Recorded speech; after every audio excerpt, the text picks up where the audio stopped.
Let's talk about editing. Editing is the selection and arrangement of shots and sounds. If you consider film a mode of storytelling, then film editors act as the writers that formulate the final draft, for they directly control what the audience sees, how long they see it, and the order in which they see it. Orson Welles is quoted saying, "The notion of directing a film is the invention of critics. The whole eloquence of cinema is achieved in the editing room." And eloquent is a word well suited for Stanley Kubrick's strange masterpiece, 2001: A Space Odyssey, a story so large that it required two madly brilliant minds to properly tell it, this being Kubrick himself and his foil Arthur C. Clarke, whom, years prior, wrote a novel called The Sentinel, which acted as the inspiring precursor to the film. Together, Kubrick and Clarke transcribed this Sentinel into a screenplay and accompanying novel. Clarke would tell their story through words, while Kubrick would do so visually. Kubrick expressed to Clarke that he wanted to create a film about man's relationship to the universe.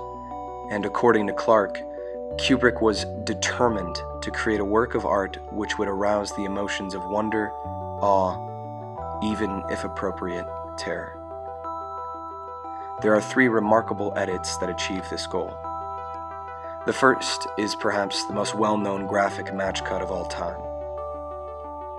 According to Colgate University's film technology website, a graphic match creates a cut between two shots that juxtapose their graphically similar images. The successive shots have compositional elements that match: shapes, colors, movements, linear, and so forth. Therefore, the cut can establish a link between the shots graphically, aesthetically, and metaphorically.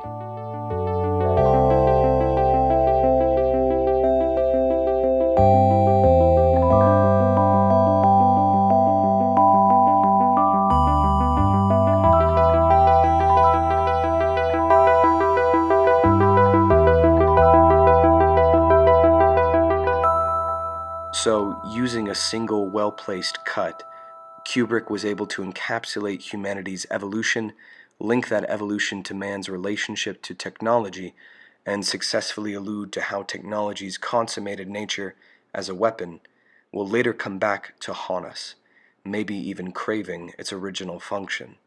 Which brings us to Hal, our foil, our villain, our self-made monster, 2001's primary antagonist. Using a point-of-view shot, we're brought into the realm of Hal, and how he views us, quite literally.